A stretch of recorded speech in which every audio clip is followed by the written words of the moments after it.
Hello guys, welcome to Kosik classes. Today I'm going to teach you 30 most important words.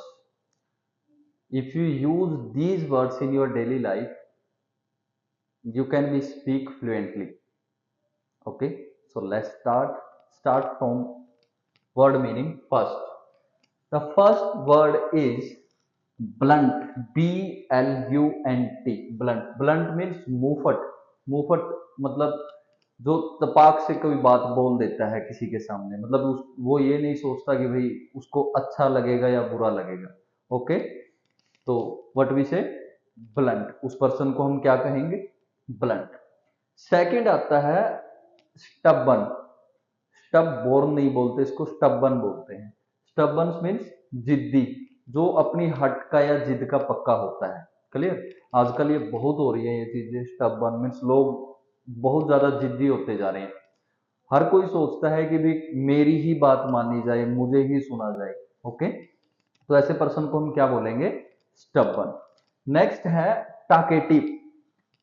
ये वैसे तो आजकल लड़का लड़की सभी हो रहे हैं, लेकिन ज्यादातर लड़कियां जो बहुत ज्यादा बोलती हैं उन्हें क्या कहते हैं हम? टाकेटिव. जो पर्सन बहुत ज्यादा बात करता है, होता है हर ग्रुप में एक जो तो होता है, ये लड़का या लड़की जो बहुत ज्यादा बोलता है, तो ऐसे पर्सन को क्या बोलेंगे? टोकेटिव. क्लियर? बातूनी. नेक्स्ट है स्टिंगी. स्टिंगी का मतलब होता है कंजूस. माइजर भी बोल देते हैं वैसे इसको. स्टिंगी यानी एक पर्सन जो पैसा खर्च ना करके हर समय बचाने की सोचता रहता है. क्लियर? तो वो कहलाता है स्टिंगी यानी कंजूस. नेक्स्ट आता है फिक्कल.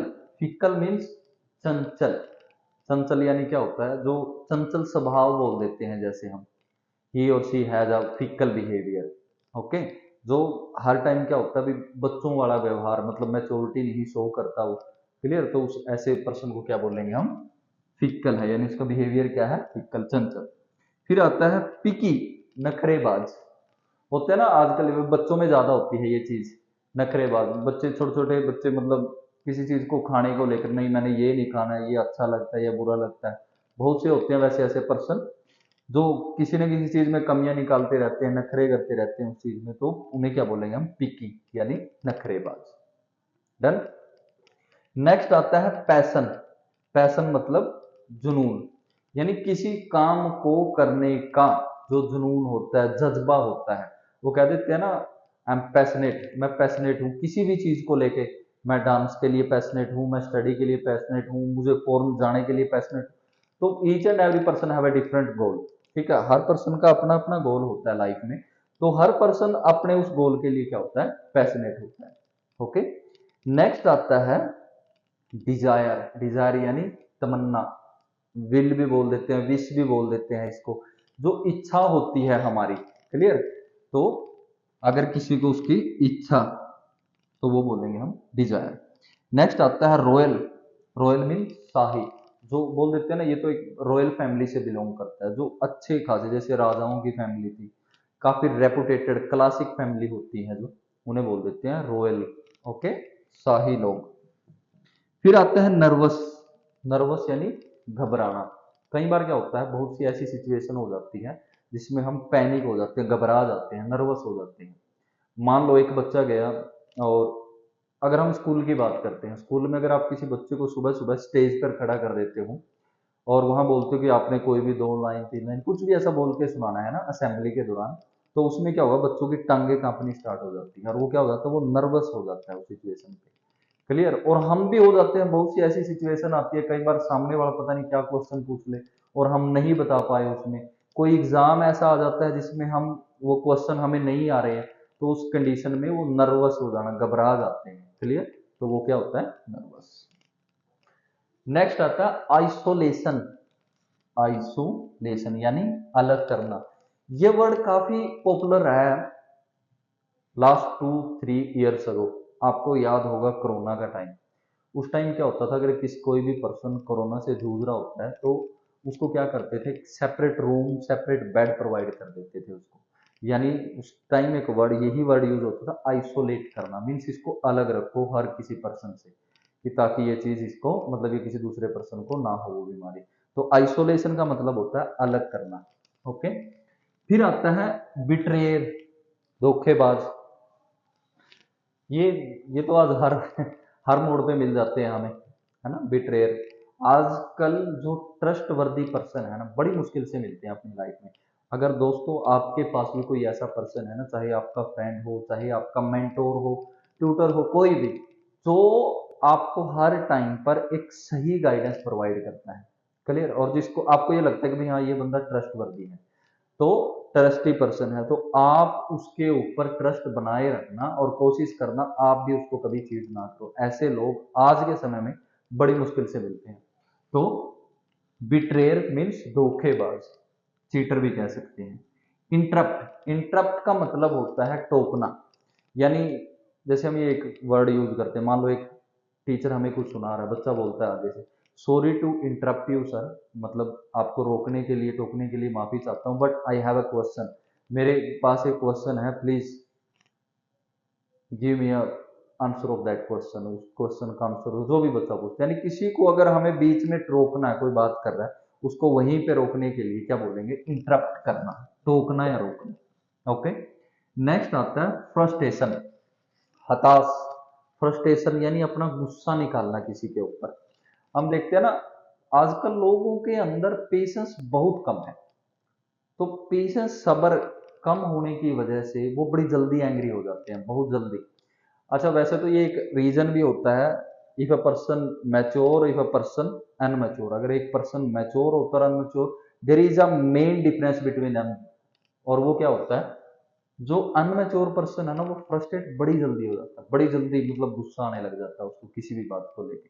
अगर आप मैच्योर हो ना, आप इन सभी चीजों को बड़ी सादगी से लोगे, बड़े स्वाभाविक ढंग से उनको आप समझोगे और फिर उसका रिस्पॉन्स करते हो। यही तो होता है मैच्योरिटी का प्रभाव।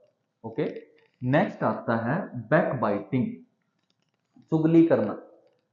तो ये क्या होता है कि भाई जो पीठ पीछे मतलब किसी की बुराई करते हैं हम, चाहे वो फ्रेंड है, चाहे वो रिलेटिव है, कोई भी है ना, आजकल रिश्तेदार, पड़ोसी, बस आप सभी को मतलब पता ही है किसकी कितनी, आज क्या पता हमारे पड़ोस में हमारी किसी के साथ बनती ना, और इंस्टाग्राम पे क्या पता 10,000 फॉलोअर लेके घूम रहे हो।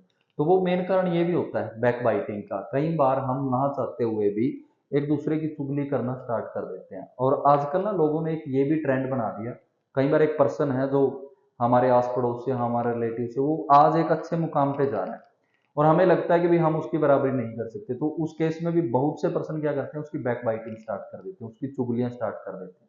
But this is a bad thing guys. फिर आता है टोंट, ताने मारना।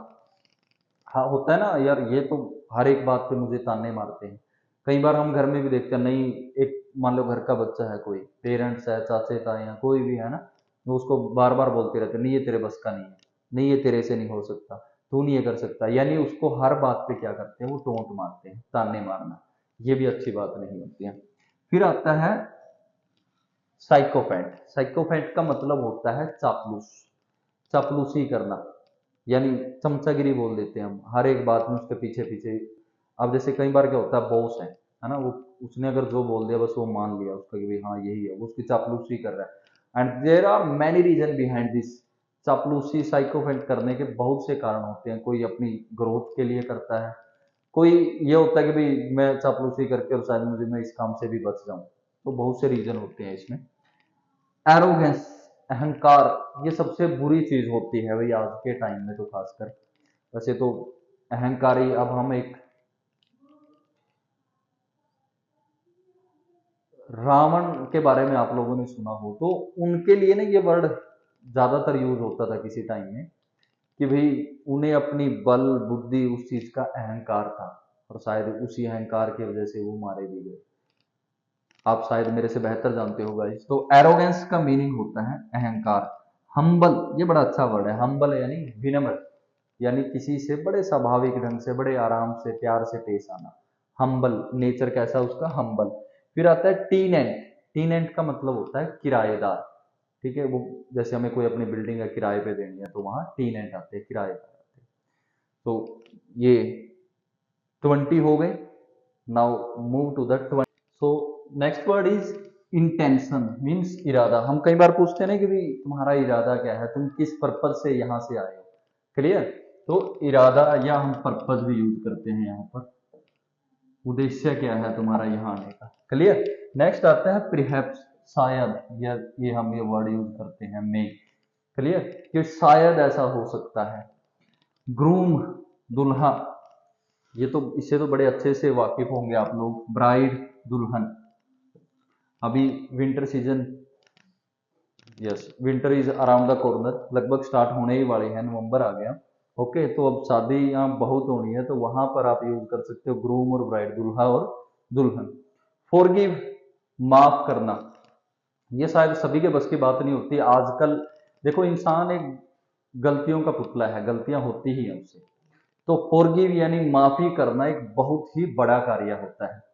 आजकल आपको सोसाइटी में सुनाने वाले बहुत मिलेंगे, सुनने वाले बहुत कम मिलते हैं, क्लियर। तो अगर आपके भी साथ कोई पर्सन रहता है और उससे अगर कोई मिस्टेक होती है, इवन वो बार बार भी कर रहा है गलतियां, और आपको लगता है कि भाई नहीं ये मेरे लाइफ का खास पर्सन है, तो आपको वहां पर उसको फॉरगिव करना चाहिए, जरूरी है ये। आज अगर रिश्ते चलाने हैं तो कई बार ऐसा भी होता है, हमें क्या पता एक पर्सन को वहां 90% देना पड़े, दूसरा क्या पता 10% ही, और करना पड़ता है ये सब चीजें, तभी ही सोसाइटी चलती है और तभी ही रिश्ते चलते हैं। तो माफ करना एक बड़ी अच्छी चीज होती है। तो फॉरगिव। ओपिनियन यानी राय लेना, किसी भी कोई सलाह मशवरा करना। एक्सक्यूज, बहाने बनाना, इसमें भी दो तरह से होती है चीजें। एक्सक्यूज, मैं इस वर्ड को एक्सप्लेन करता हूँ। एक्सक्यूज हम दो तरीके से करते हैं, एक तो होता है पॉजिटिव वे में, एक होता है नेगेटिव वे में। क्या होता है कि जैसे किसी, कई बार क्या करता है एक इंसान एक रिश्ते को बचाने के लिए बहुत से एक्सक्यूज बनाता है, झूठ भी बोलता है उसके अंदर। एक होता है एक्सक्यूज बेमतलब के, कि नहीं कोई काम तो है नहीं है इसमें, लेकिन टाल दो इसको, एक्सक्यूज बना दो वहां पर। तो ये भी दो होते हैं। Now it's up to you, आपको समझना कैसे है उसको। फिर आता है सिंपथी, हमदर्दी देना किसी को, मतलब किसी को अगर कोई दुख हो गया उसमें सिंपथी देना। क्वेल, झगड़ा, झगड़ा करना। लास्ट है वर्शिप, पूजा करना, जैसे हम बोल देते हैं वर्क इज वर्शिप, काम ही पूजा है। तो गाइज ये थे 30 मोस्ट इंपोर्टेंट वर्ड मीनिंग, और आपको इनको अपनी डेली लाइफ के अंदर यूज करना है। ओके, सो